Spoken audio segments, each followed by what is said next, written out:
On today's episode of Locked On 76ers, Keith and I get into the Boston Celtics heading to the NBA Finals and what that means, and in terms of looking at the Philadelphia 76ers and their entire rebuild.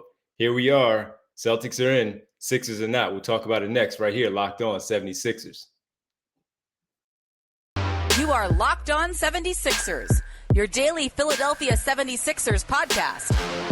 Part of the Locked On Podcast Network, your team every day.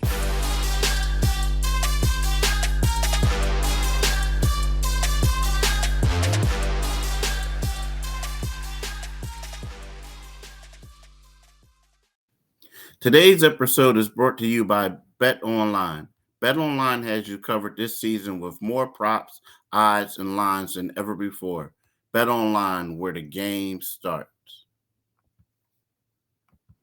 What's up, D? What's going on, Keith? Good to be back with you, man. Good to be back. A lot has happened in the NBA and certainly Sixers-related things, so we have a lot to talk about, man. First, we got to welcome everybody. You're Locked On 76ers. I'm Devon Givens of 97.5 The Fanatic Radio in Philadelphia, alongside my co-host, the great Keith Pompey, Sixers beat writer for the Enquirer.com. And we got to thank you all for making Locked On 76ers your first listen every day. And remember, Locked On 76ers is free and available on all platforms, including YouTube at Locked On 76ers. Well, Keith, since we last got together, the playoffs, they continued to run along while we took a little bit of a break. And here we are with the NBA Finals now set. The Boston Celtics will face the Golden State Warriors for the right to hoist the Larry O'Brien Trophy. And all we can do is sit back now as an Atlantic Division opponent.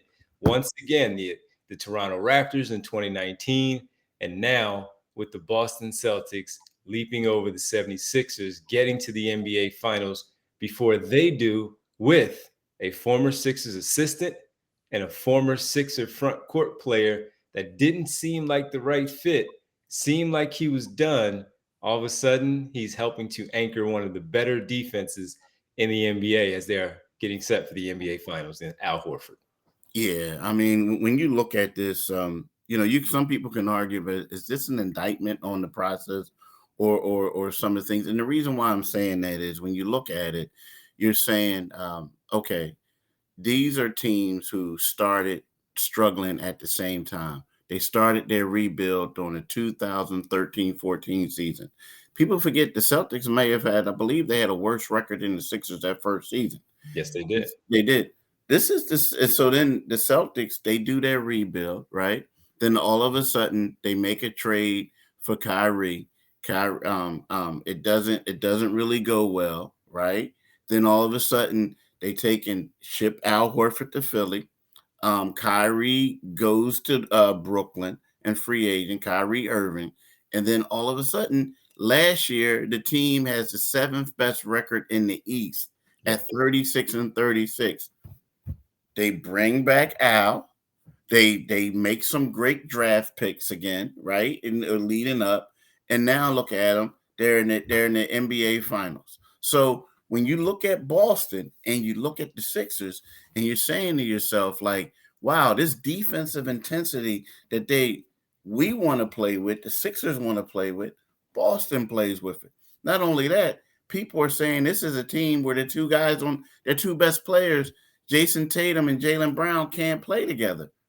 Ime Udoka gets these guys to play together. Al Horford looked like he found the fountain of youth. So when you look at what Boston is doing, and we're talking, they got a new general manager, they got a new coach, everything. When you look at what the Boston Celtics are doing, you have to ask yourself, is the process working? Well, first of all, it's done. It has been done. we can't continue to put lives on the end of the rebuild as if it's going to make things better. It happened the way it happened. They got Joel Embiid out of it. They made some other moves that have helped them be one of the better teams in the East in the last 5 seasons. But the ultimate goal is to get to the NBA Finals, and the Boston Celtics have done that. Now, with Al Horford leaving, going to Oklahoma City, basically resting his body for a half a season after they decided to shut him down. Then you point out the fact that Ime Udoka, a rookie head coach, handpicked by Brad Stevens, who decided Danny Ainge leaves. As a result, they made this whole plan that Stevens is now going to take over and go upstairs and be the man in charge of making the basketball decisions. Ime Udoka comes in as a rookie coach. Nobody knew what was going to happen because, Keith, when they got things started in October, to your point, they had issues. Marcus Smart called them out publicly about the ball not moving around enough, about sticking too much in the hands of their two best players in Brown and Tatum. And they looked like they were going to have some problems. Then things changed. They put the ball in Marcus Smart's hand. They trade Dennis Schroeder and Josh Richardson. They make sure that they all have their conversation, that this team meeting that they needed to have in order to fix things. And since January 1st, they have one of the best records in the NBA as a result of them simply, Keith, recognizing and understanding what their problem was and adjusting and making a change with it. And that's some of the problems that we always talk about with the Sixers is not looking themselves in the mirror, not holding each other accountable and doing something about it. And that is part of the problem. So if you want to look at it and say Joel Embiid has some egg on his face here because of this as a leader of that team. But when you look at the best player, first team All NBA and Jason Tatum, he's the best player. Marcus Smart might be the leader, but they have done something that the Sixers have been wanting them to do. The fan base has been wanting them to do. You bring in a veteran head coach to get them over the hump. He said it. It's not easy to win in the NBA. Well, rookie head coach just got that team to the NBA Finals. It's not done for them yet, but the first part is they got there, a place where the Sixers want to be. So this is definitely something that you look at and just ticks a lot of Sixer fans off because Boston is the most hated rival.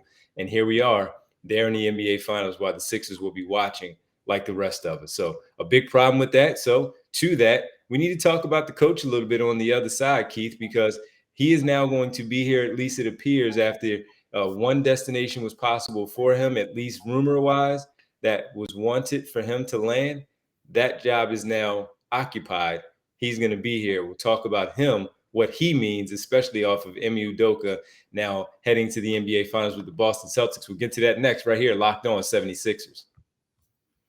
Let's talk about Bet Online. Our partners at Bet Online continue to be the number one source for all your betting needs and sports info. Find all the latest odds, news, and sports developments, including this year's basketball playoffs, Major League Baseball scores, fights, and even next season's NFL futures. BetOnline is your continued source for all your sport wagering information, from live betting to playoffs, esports, and more.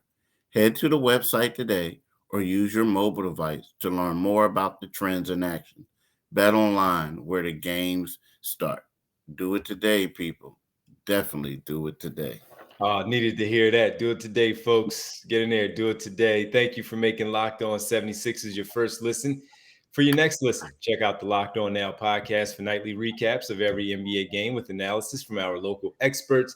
It's free and available wherever you get your podcast. Keith, when we last left Doc Rivers and Daryl Morey sitting at the podium on the exit day, Doc Rivers was sat there next to Daryl Morey, and he was reassured that he would be the head coach for the upcoming season, the 22-23 campaign. A lot of people didn't like it, Sixer fans, but also accepted it. But that little whisper was still there that the Los Angeles Lakers, who had already removed Frank Vogel from his head coaching duties, had a vacant spot. And all we kept hearing was these different names, from D'Antoni to Darvin Ham to Terry Stotts, where these names are out there. But the one that kept popping up, because it seemed like the more natural fit for what they need with the veteran-laden team led by LeBron James, was a veteran coach. And the name that kept popping up was under contract with the Philadelphia 76ers, and that's Doc Rivers. Since then, Darvin Ham gets a 4-year deal. He is selected to be the head coach of the Los Angeles Lakers. Odd choice for me, just because I don't know much as a coach about him, except for he's been an assistant. But when you look at rookies like Ime Udoka coming in, having success, Taylor Jenkins coming in, doing stuff that we didn't know, Nick Nurse, I can't say that it's the wrong choice, but the main point is it looks like more and more, day after day, that Doc Rivers will be back like we thought he would be.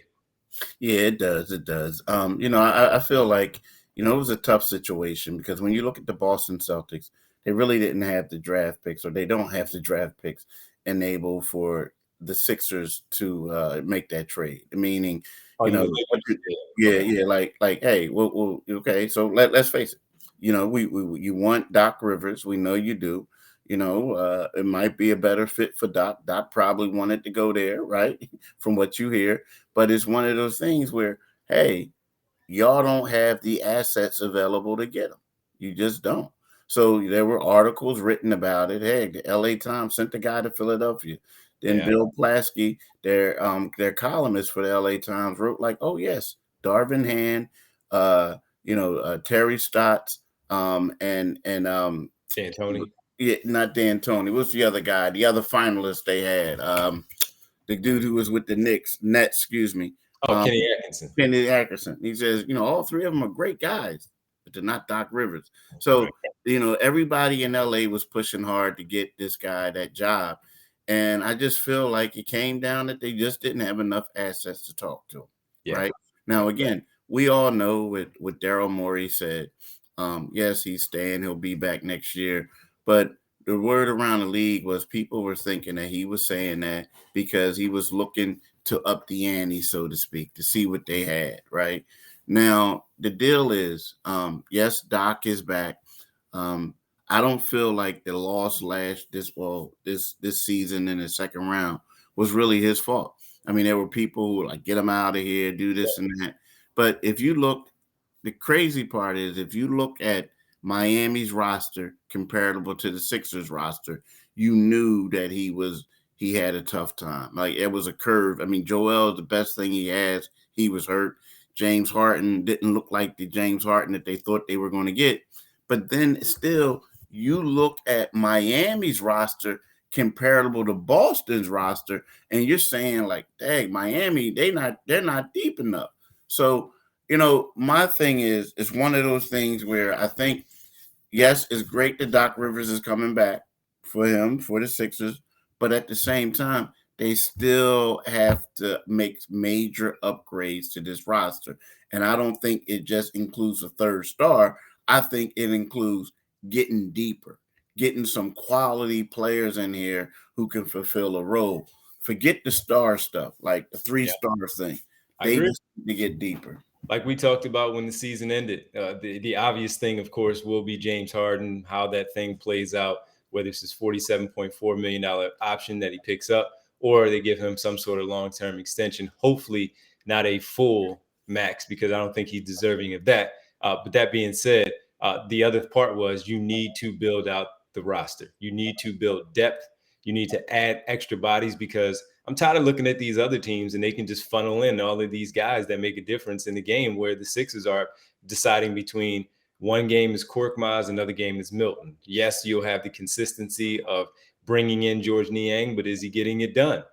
He was banged up, maybe, but at this point, right, after 5 seasons, the excuses are, those things are excuses when you talk about injuries from some of the other players. If your roster was deeper, maybe things would be a little bit different. When you see Peyton Pritchard getting some good minutes, right, Keith, you wonder why maybe you can't get a few extra minutes from a few other guys deeper into your bench as well, after you develop them into being a rotational player for the postseason. So good to have Doc Rivers back. I'm just glad that part is over with. They can focus on him being the coach and just simply put together the roster, as you pointed out, the way that it needs to be put together this offseason. So Doc Rivers is back. May not be the more popular thing, but it is what it is. He's going to be back for the Sixers. And we will be back on the other side, because we need to address some social media stuff with the runner-up for the MVP in the NBA. That's your Joel Embiid of your Philadelphia 76ers. Ruffled a few feathers last week. We need to talk about that for the first time right here next on Locked On 76ers.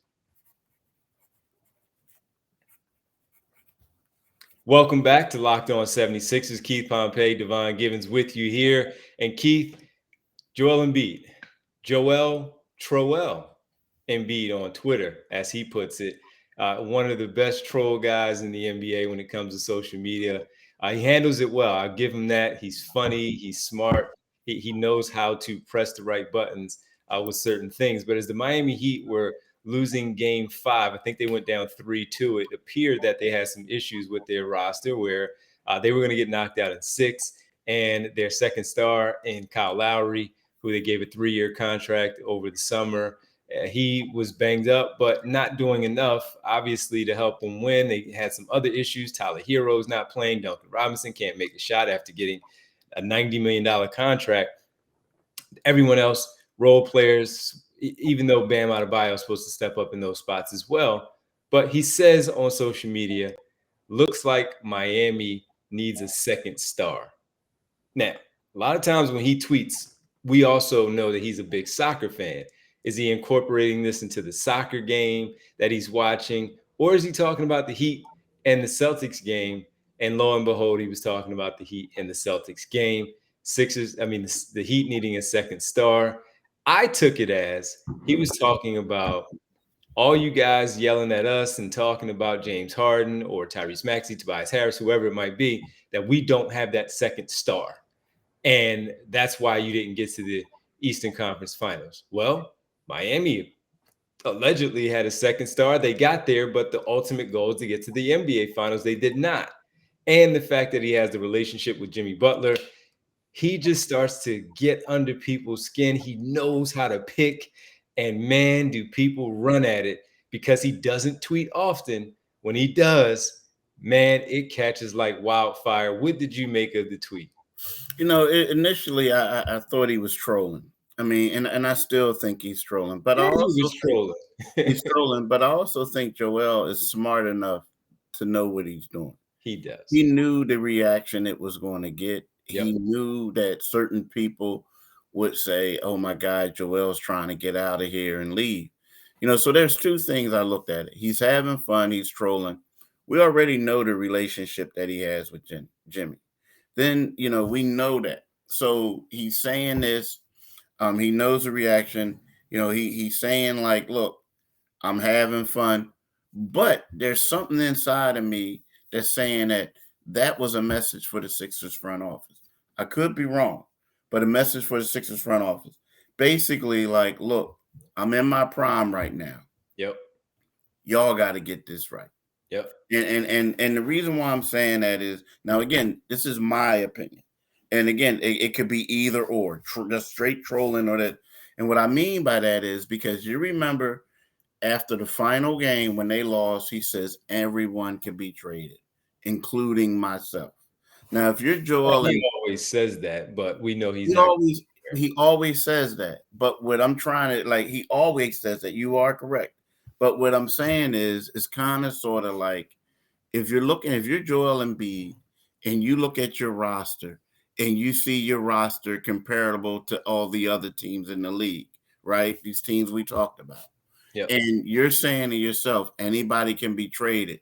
Then you come out with this message. Now, again, it could just be me reading it or something. But if you come out with this message saying, yo, look like he needs a third star.